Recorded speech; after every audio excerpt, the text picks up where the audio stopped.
तो इंडसइंड बैंक की financial year 2023 की थर्ड क्वार्टर की अनऑडिटेड स्टैंडअलोन फाइनेंशियल रिजल्ट आप लोगों के सामने है एंड यहाँ पे जितने भी सारे फिगर्स दिया हुआ है वो सब लैक्स में है।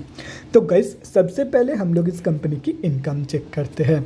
सो दिसंबर 2022 के क्वार्टर में कंपनी ने अप्रॉक्सीमेटली 11,533.74 करोड़ का इनकम जनरेट किया है और अगर ये सितंबर 2022 के क्वार्टर एंड दिसंबर 2021 के क्वार्टर से कंपेयर किया जाए तो सितंबर 2022 के क्वार्टर में कंपनी ने अप्रॉक्सीमेटली 10,718.85 करोड़ का इनकम जनरेट किया था एंड दिसंबर 2021 के क्वार्टर में अप्रॉक्सीमेटली 9,614.42 करोड़ का इनकम।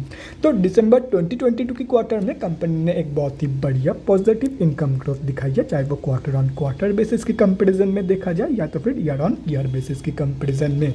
तो अभी अगर इस कंपनी की एक्सपेंसेस के बारे में डिस्कस करें तो दिसंबर 2022 के क्वार्टर में कंपनी ने अप्रॉक्सीमेटली 7,853.36 करोड़ का खर्चा किया है। सितंबर 2022 के क्वार्टर में कंपनी ने अप्रॉक्सीमेटली 7,199.19 करोड़ का खर्चा किया था एंड दिसंबर 2021 के क्वार्टर में अप्रॉक्सीमेटली 6,409.2 करोड़ का खर्चा इस कंपनी ने किया था।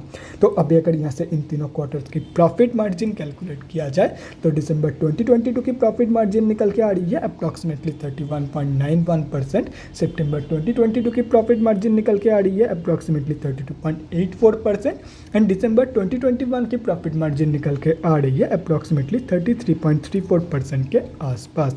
तो कंपनी की जो प्रॉफिट मार्जिन की ग्रोथ है वो अनफॉर्चुनेटली दोनों के दोनों ही केसेस में मतलब क्वार्टर ऑन क्वार्टर बेसिस पे and year on year basis पे इन दोनों केसेस में नेगेटिव में निकल के आ रही है। एंड यहाँ पे एक और इंटरेस्टिंग चीज़ अगर आप लोग नोटिस करोगे तो वो यही है कि टाइम के साथ साथ कंपनी की जो प्रॉफिट मार्जिन है वो धीरे धीरे कम हो रही है। मतलब कंपनी की जितना इनकम ग्रो कर रही है उससे ज़्यादा कंपनी की एक्सपेंसेस ग्रो कर रही है, इसीलिए प्रॉफिट मार्जिन का ऐसा सीन है। तो अभी अगर इस कंपनी की नेट प्रॉफिट मतलब प्रॉफिट आफ्टर टैक्स के बारे में बात करें तो दिसंबर 2022 के क्वार्टर में कंपनी ने अप्रॉक्सीमेटली 1959.2 करोड़ का प्रॉफिट पोस्ट किया है। सितंबर 2022 के क्वार्टर में कंपनी ने अप्रॉक्सीमेटली 1786.72 करोड़ का प्रॉफिट पोस्ट किया था एंड दिसंबर 2021 की क्वार्टर में अप्रॉक्सीमेटली 1161.27 करोड़ का प्रॉफिट।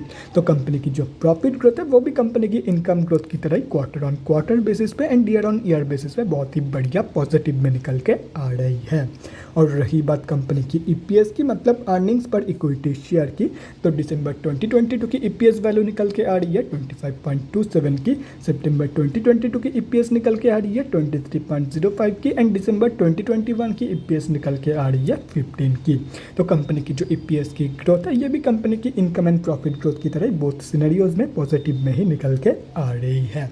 तो अभी अगर ओवरऑल देखा जाए तो दिसंबर 2022 के क्वार्टर में कंपनी ने सिर्फ और सिर्फ एक जगह पे नेगेटिव ग्रोथ दिखाई है एंड वो है कंपनी की प्रॉफिट मार्जिन ग्रोथ। बस इस एक ग्रोथ को छोड़ करके बाकी हर एक जगह पे कंपनी ने कम या ज़्यादा पॉजिटिव ग्रोथ ही दिखाई है। तो कंपनी की जो ओवरऑल ग्रोथ है वो पॉजिटिव में ही है। तो अभी अगर ओवरऑल रिजल्ट के बारे में बात करें तो इंडसइंड बैंक ने दिसंबर 2022 के क्वार्टर में बहुत ही बढ़िया परफॉर्म की है। कंपनी की जो परफॉर्मेंस है वो बहुत ही बढ़िया है दिसंबर 2022 की क्वार्टर की।